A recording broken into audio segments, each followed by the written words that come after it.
All right, so we're diving deep today Deep. into an interview that's been making waves. I mean, Oh, yeah. it's gotten a lot of attention. Huge. Jaguar Wright, the singer, songwriter, Right. she had this really explosive conversation on a YouTube channel called Real Life Productions.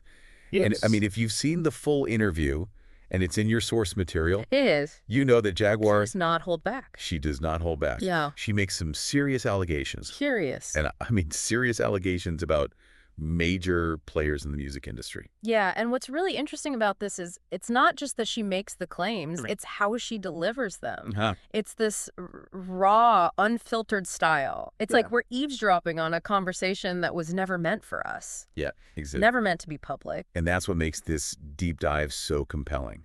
We're going to unpack some of the most shocking moments, analyze her claims, see if we can connect them to bigger trends, both in the industry and in society as a whole. Right, it's like a peek behind the curtain of fame and fortune. Yes. And it makes you think, like, what is the price of speaking out? It does. And what about power, and how does that all work? Exactly. So How does truth play into all of this? let's start with one of the biggest bombshells. Right. Wright's claim about this multi-state raid targeting Sean Diddy Combs, Yeah, P. Diddy. Diddy's residences. Right. She describes it as completely coordinated, hitting his homes in Miami, Uh-huh. California, Yeah. New York, all at the same time. Simultaneously. But she also has this detail that's really interesting. Right. She alleges that Diddy might be a fair informant. Whoa, now that suggests a whole other level of cooperation with law enforcement. Yeah. Like, what kind of information Makes you wonder. is he providing? Right. What could this mean for his relationships, for his business dealings? Absolutely. And the way she describes the raid itself is just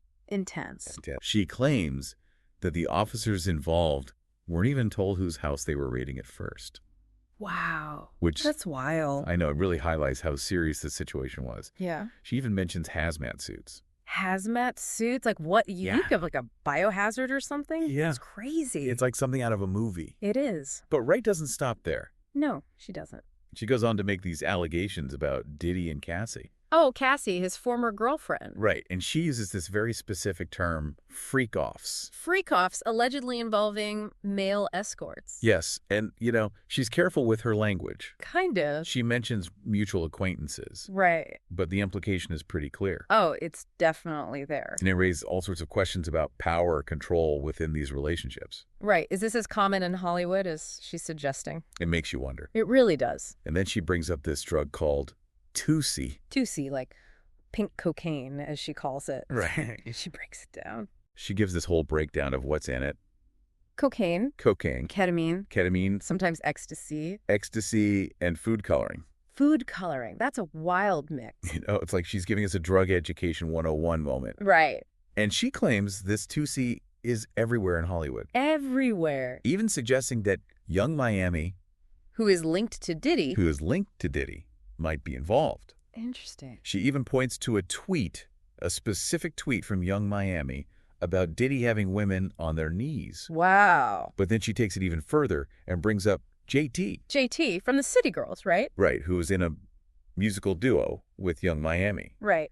And she suggests that both of these women are sex workers on Diddy's payroll. Whoa, that is a serious allegation. It is a serious allegation. And it's important to note, she's making these claims without giving any concrete evidence. Yeah, and that's a pattern we see throughout this interview. We do. She makes these bold statements, Right. drops these bombshells One after another. about other high-profile figures. Like Usher, Usher, Will Smith, Jay-Z, DZ, Beyonce, Nicki Minaj, even Tasha K, Tasha K. the YouTuber. The YouTuber. I mean, the list goes on and on. It's a lot to process, and I think it's important to remember what you said, that these are serious allegations. Yes. And we're not endorsing them. No. We're not confirming them. We're simply analyzing what is being said in this interview. Exactly. What is the content here? And it's a lot. But amid all these allegations Right. about specific celebrities, Yeah.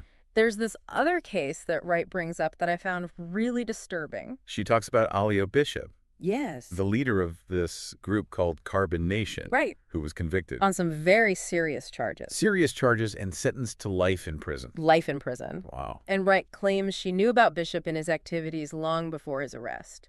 So she had some inside knowledge. Yeah, and she paints this picture of him It's chilling. chilling, this Yeah. manipulative figure Preying on people's vulnerabilities. And she's very clear in her condemnation of him. Right. She calls him a menace. A menace. And expresses concern that he might continue to influence others. Even from behind bars. Even from behind bars. Which is, I mean... It's scary. That is a scary thought. It is. And you know what's interesting is how she connects Bishop's alleged manipulation to these broader themes that she's talking about throughout the interview. Yeah. It's like she sees him as this extreme example of the kind of exploitation and abuse of power that she believes is just rampant. Rampant, yeah. In Hollywood and even beyond. Yeah. How do people amass power? How did they use that power to influence other people? And the systems that allow this abuse to occur. That's systems, right? That's a big one. It's a sobering thought. It really is. It is. It makes you think about how do we recognize these patterns of manipulation? How do we protect ourselves? How do we protect ourselves? That's the question. It is the question. Yeah. So now, amid all these shocking allegations Right. and disturbing claims, Wright also shares these personal stories that give us a glimpse into her own experiences and the people who have really shaped how she sees the world. Shaped her worldview. And she talks about her connection to Cat Williams. This comedian, Someone she clearly admires. Clear. Credits him as a mentor and describes him as a truth teller. A truth teller. Someone who taught her to speak her mind. To speak her mind. Even when it's dangerous or uncomfortable. Especially when it's dangerous or uncomfortable. Right. She even points to the Flavor Flav roast incident. Oh, the roast. As a turning point, both for Williams and for herself. That was a wild one. It was. And she alleges that Comedy Central pressured Williams. Pressured him. To humiliate Flavor Flav. To humiliate him. And when he refused. And he said no. Things took a really dark turn. It did. She alleges that Williams faced retaliation. Sabotage for standing up to the industry. Right. And she draws a parallel between his experience and the death of Malik B. Malik B, the rapper associated with The Roots. Right. Interesting connection. And she suggests that both of them were targeted for speaking out. She calls these events ignition points. Ignition points. Suggesting that they fueled her own desire.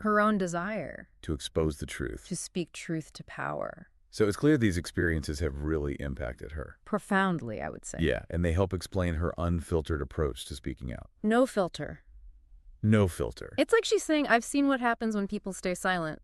Right. I'm not making that same mistake. Yeah, and that leads us to her wider commentary on truth, technology, and society as a whole. Big topics. She touches on some heavy stuff. Oh, yeah. Artificial intelligence. Yeah. Social media, the upcoming election. Real election. Even the Brittany Griner prisoner exchange. Wow. She really covers a lot of ground. She does. It's fascinating how she connects all these seemingly disparate threads into this narrative about the forces that are shaping our world. Yeah. And the challenges of navigating a reality where it's tough these days. Information and disinformation are constantly competing for our attention. Battling it out. She expresses concerns about AI. It's a bigger one. She even brings up this commercial. Oh, I think I saw that one. Where this woman's bragging about her AI lawyer. Her AI lawyer? And Wright asks this question. What's the question? If AI can exile us from humanity, are we really okay with this? That's a good question. It's a question that makes you stop and think. It does. About the implications of technology. Right. And its potential to dehumanize us. Yeah. She's not just raising these questions. She's connecting them to her experiences in the entertainment industry. Right. Suggesting there's this similar push towards... Artificiality and manipulation in both realms. Like she's saying, we're becoming so used to these curated images, fabricated narratives. That we lose touch with what's real. What's real, what's human. What's human. And then she brings up social media. Oh, boy. Here we go. She doesn't hold back. No.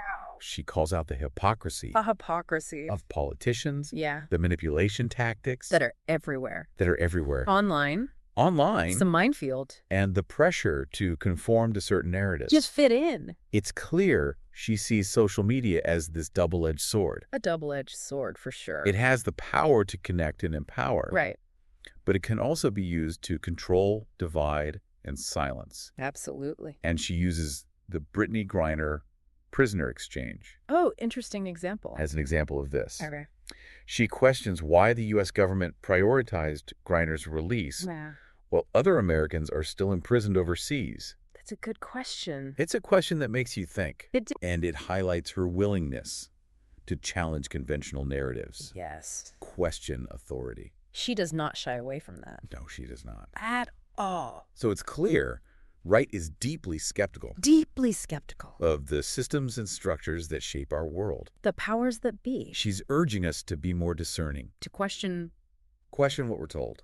think for ourselves. Think for ourselves. That's a powerful message. It is, and it resonates so deeply in this era of information overload Overload. and increasing polarization. Yeah, we need to be careful out there. We do. But before we dive into the reactions to Wright's interview Okay. and the controversy it sparked, All the fallout. let's pause here for a moment. Okay. Reflect on what we've learned so far. Good idea. We've seen how she connects her personal experiences, her observations of the industry, Yeah. her concerns about society.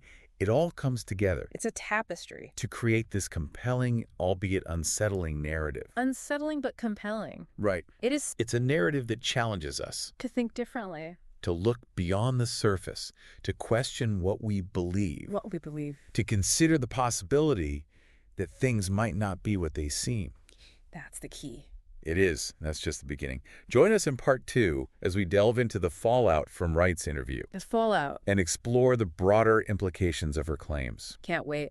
So we just left off talking about how Jaguar Wright connects her own experiences to this broader social critique. Yeah. And that really seemed to resonate with a lot of people. Yeah, you're right. The reaction to this interview Huge. wasn't just big, it was huge. Yeah, it really was. And it went beyond just the shock value of the allegations. Right, yeah. It really sparked this Debate. across social media, traditional media. Yeah. I mean, even within the music industry itself. Oh, yeah, people were talking. What was interesting was how diverse the reactions were. Yeah, all over the map. Some people were just like dismissing you right completely. Uh-huh. Like she's just bitter. Yeah, she's just looking for attention. Try to tear others down because she didn't achieve the same level of success. Right, the classic. But then you have this whole other group of people who were like, They saw her as a truth teller. a truth teller. This brave person who's willing to expose the dark side of an industry that often prioritizes profit over people. Mm-hmm. And then there were those in the middle. Yeah, trying to find that balance. Right. Acknowledging, okay, these are serious claims,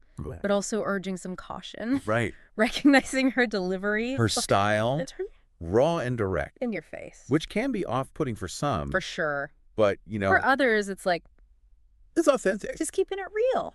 Yeah, but I think beyond the style, this interview really forces us to think about Yeah. how we determine truth Truth. Yeah. in this digital age. Especially with social media. Social media, I mean, it's like Wildfire.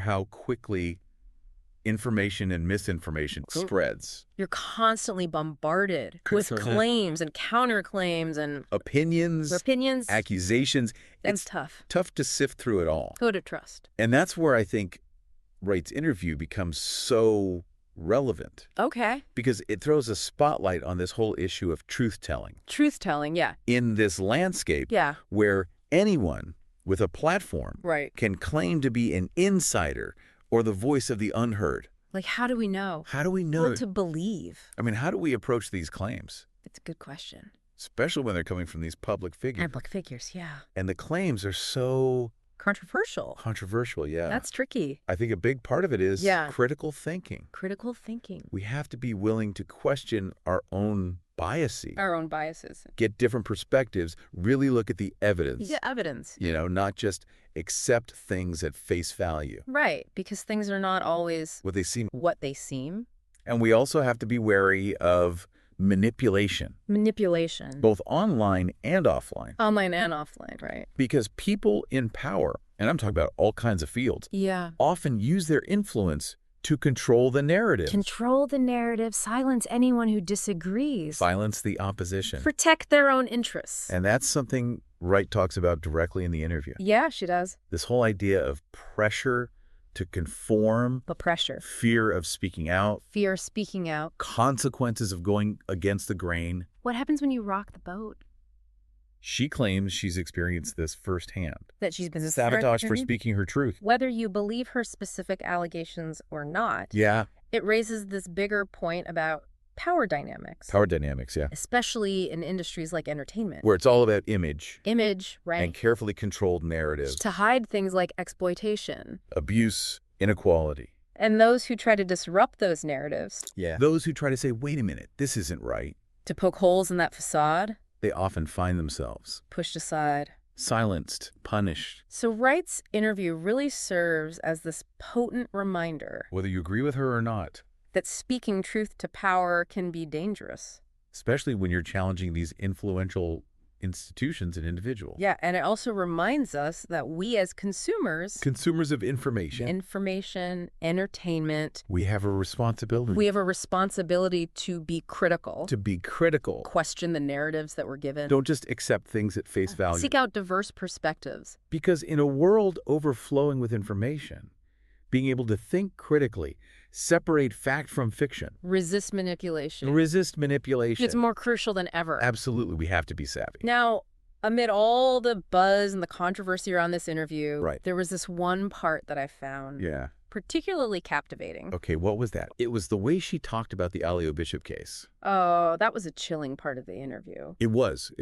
For sure. And it's interesting how she uses that case almost as like this This microcosm microcosm. of the themes she's addressing throughout the interview. Right, you see the manipulation, The exploitation. the abuse of power. It's all there.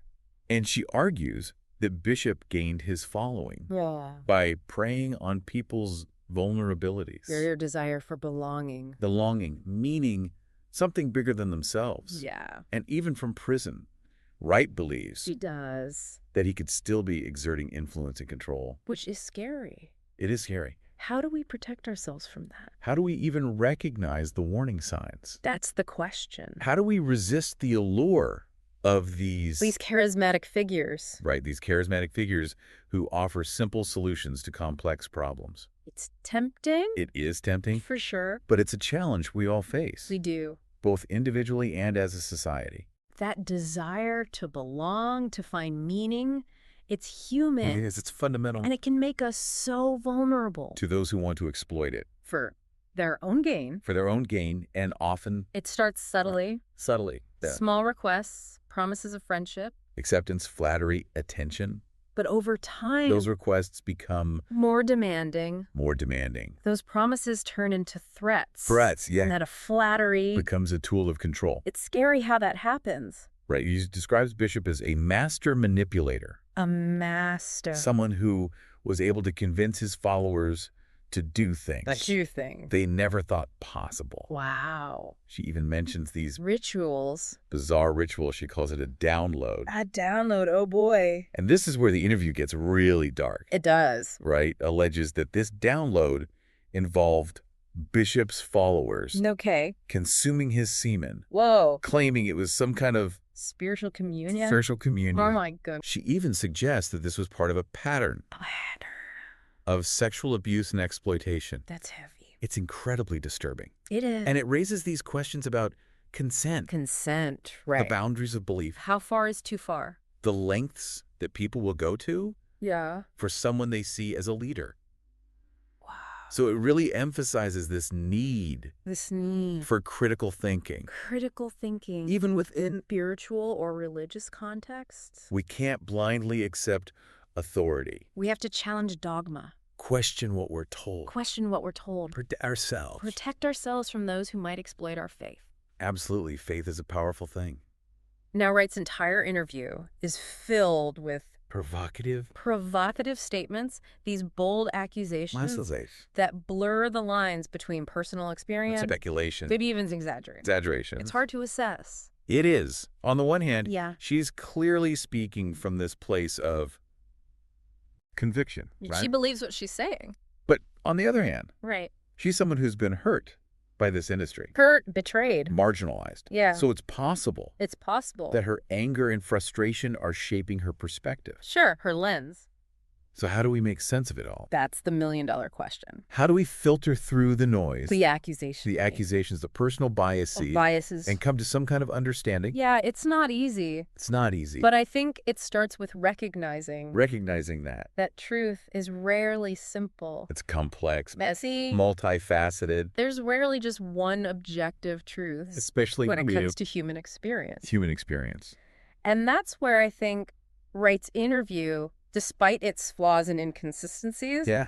can be valuable. Valuable? How so? It forces us to confront our own biases, Our biases. challenge our assumptions, Assumptions. and really engage critically Critically with. with the narratives we encounter. It's also a reminder that Power dynamics. are always at play. Always. In entertainment, in society, everywhere. Everywhere. Those who hold power, they use it to control the narrative, Silence dissent. maintain their privilege. And those who dare to challenge those narratives. Yeah. Those who speak truth to power. They often face the consequences, Its interview really illustrates whether you side with her or not.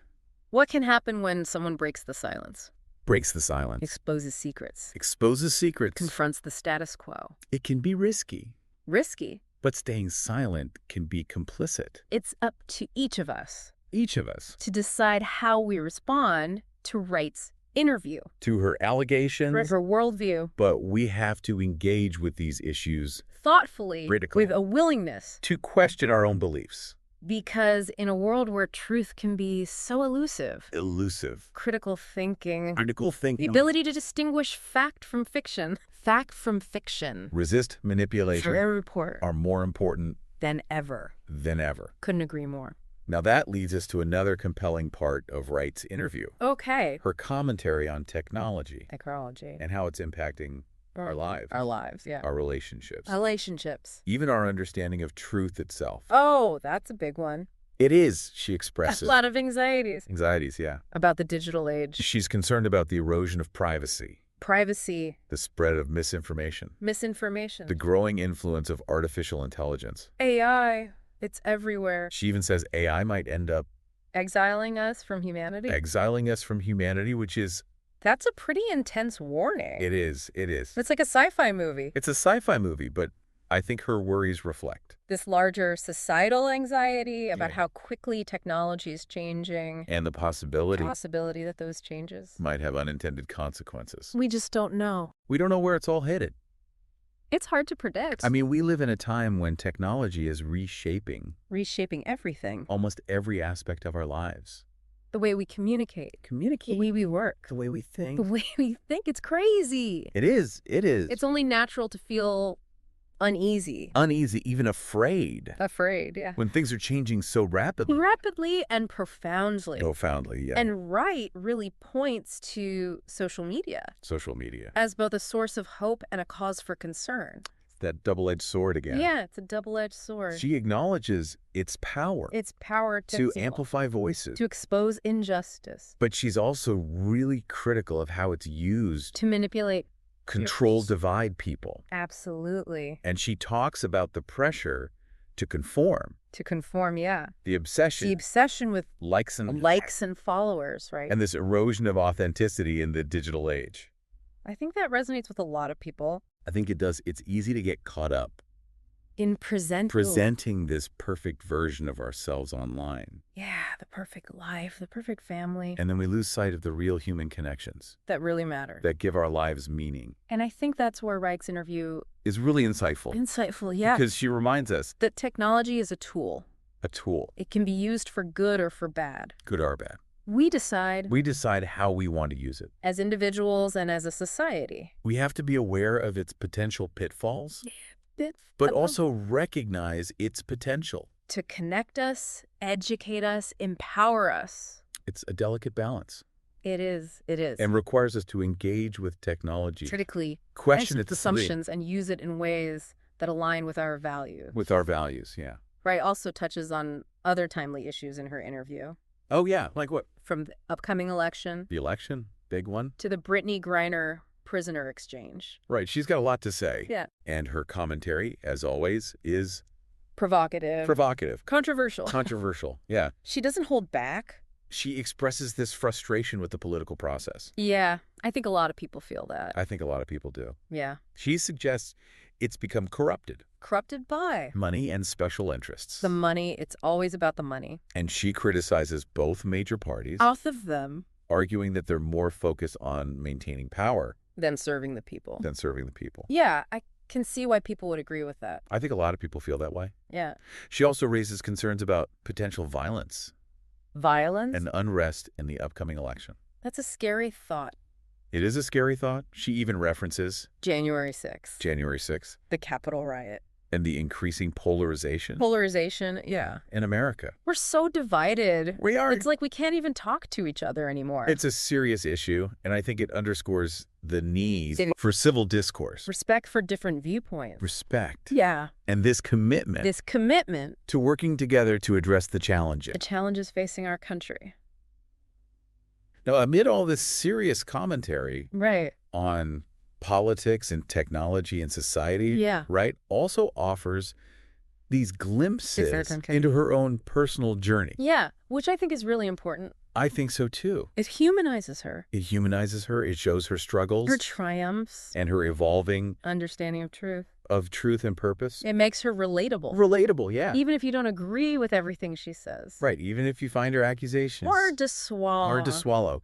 She's still a person. She's still a person with her own story, Her own struggles. her own search for truth. And I think one of the most powerful moments in the interview is when Uh-huh. she talks about her family. Her family, yeah, Specifically, her mother and her son. who haven't been a part of her life for a long time. Right, for a significant period of time. It's clear that this is a painful subject for her. You can hear it in her voice. Yeah, there's sadness, Sadness. resignation, but also a hint of defiance. defiance, yeah, As she explains her decision to distance herself. to distance herself from them. It's a tough choice. She says she needed to focus on her own healing, Her own healing protect herself from further hurt. from further hurt. Yeah. And she acknowledges that some people might judge her choices, Oh, I'm sure they do. but she makes it clear That she's doing what she believes is necessary. to survive, to thrive, to Mhm. create a better future for herself. It's her truth. And that theme of self-preservation Reservation. runs throughout the entire interview. Yeah, setting those boundaries, Boundaries, prioritizing your own well-being, even if it means making